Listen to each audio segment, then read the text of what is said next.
નમસ્કાર, કેમ છો બધા? તમારું મારી ચેનલ કેડીએન એજ્યુકેશનમાં હાર્દિક સ્વાગત છે. જો તમે મારી ચેનલમાં નવા હો તો મારી ચેનલને સબસ્ક્રાઇબ કરવાનું ભૂલશો નહીં.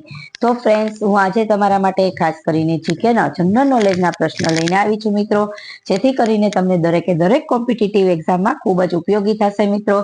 કેમ કે હવે ભરતીની પ્રક્રિયાઓ ચાલુ થઈ જાય છે, પછી એક્ઝામ ચાલુ થશે મિત્રો. હમણાં સીટેટની એક્ઝામ આવનારી છે, તો એમાં પણ ઘણા વિદ્યાર્થી મિત્રોને ખૂબ જ ઉપયોગી થશે. તો મિત્રો, આ વિડીયો અંત સુધી જોવાનું ચૂકશો નહીં. તો ચાલો આપણે આજનો વિડીયો સ્ટાર્ટ કરીએ છીએ. એ પહેલા જે પણ મારા નવા સબસ્ક્રાઈબર હોય એને મારી ચેનલને સબસ્ક્રાઇબ ન કરી હોય તો પ્લીઝ મારી ચેનલને સબસ્ક્રાઇબ કરી લેશે. તો ચાલો આજનો વિડીયો સ્ટાર્ટ કરીએ છીએ. તો આજનો વિડીયો છે જાણીતા મીટર અને તેનો ઉપયોગ. હવે કયા કયા મીટરો છે, તે કઈ રીતે ઉપયોગમાં આવે છે, એ ઘણા લોકોને ખ્યાલ નથી હોતો. તો મિત્રો, આજે આપણે એ વિશે થોડી ઘણી માહિતી મેળવીએ. તો મેગ્રોમીટર, હવે મેગ્રોમીટર છે તો તેનો ઉપયોગ શું થાય?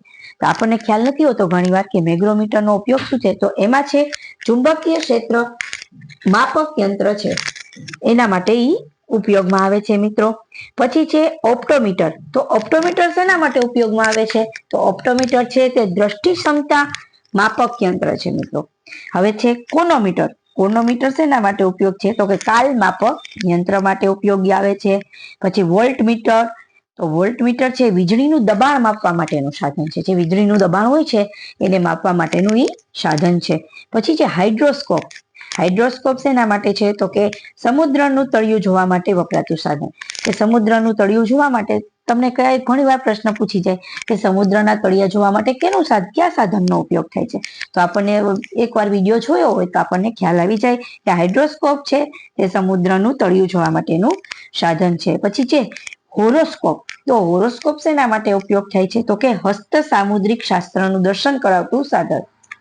આવા પણ ઘણી વાર મિત્રો હાર્ડ ક્વેશ્ચન પૂછાઈ જાય છે કોમ્પિટિટિવ એક્ઝામમાં, તો ખાસ કરીને જોવાનું ચૂકશો નહીં. પછી છે બેરોસ્કોપ. બેરોસ્કોપ શેના માટે ઉપયોગ થાય? તો હવાના દબાણમાં ફેરફાર દર્શાવતું સાધન. કે શું ફેરફાર દર્શે હવાના દબાણમાં, તે દર્શાવતું સાધન તો કે બેરોસ્કોપ. પછી છે એપિસ્કોપ. હવે એપિસ્કોપ શેના માટે ઉપયોગ થાય છે? તો કે પરાવર્તિત ચિત્ર જોઈ શકાય તેવું સાધન. પરાવર્તિત જે ચીજો છે આપણે જોઈ શકતા નથી, તો એને જોવા માટેનું સાધન તો કે એપિસ્કોપ. પછી છે ટેલિસ્કોપ. ટેલિસ્કોપ તો બધાને ખ્યાલ જ છે કે દૂરના ગ્રહોનું અવલોકન કરવાનું સાધન છે. પછી છે સિનેમાસ્કોપ. તો કે 3 પરિમાણ દ્રશ્યમાન કરાવતું યંત્ર. પછી છે ગાયરોસ્કોપ. હવે ગાયરોસ્કોપ એટલે તો કે પૃથ્વીની ભ્રમણની અસર બતાવતું સાધન. પછી છે લેક્ટોમીટર. જો મિત્રો, લેક્ટોમીટર ખાસ કરીને પૂછાય છે કે દૂધની ખાસ ઘનતા માપવાનું સાધન, તો કે છે તો કે લેક્ટોમીટર. પછી છે બેરોમીટર. તો હવાનું દબાણ માપવાનું સાધન. પછી છે માઇક્રોમીટર. તો કે ખૂબ નાની લંબાઈ માપવાનું સાધન, આપણે જોઈ પણ શકતા નથી એવું માપવાનું સાધન, માઇક્રોમીટર. પછી છે કેટ સ્કેનર. તો સંગણક યુક્ત દેહ છેદ દર્શક છે, માપવા માટેનું સાધન છે કેટ સ્કેનર. પછી છે સ્પેક્ટ્રોમીટર. તો એ છે પ્રકાશની તરંગ લંબાઈ માપવાનું સાધન છે. પછી છે થર્મોમીટર. તો થર્મોમીટર તાપમાન માપવા માટેનું સાધન છે મિત્રો. એ પણ ખ્યાલ હશે કે થર્મોમીટર આપણે જે છે એ આપણે એરોપ્લેનમાં લઈ જઈ શકતા નથી.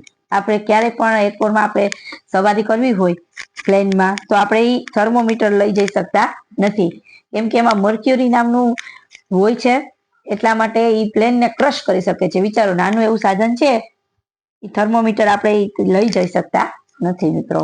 જો મિત્રો તમને મારો આ વિડીયો ગમ્યો હોય તો મારી ચેનલને લાઈક કરજો, શેર કરજો અને સબસ્ક્રાઇબ જરૂરથી કરજો. ધન્યવાદ.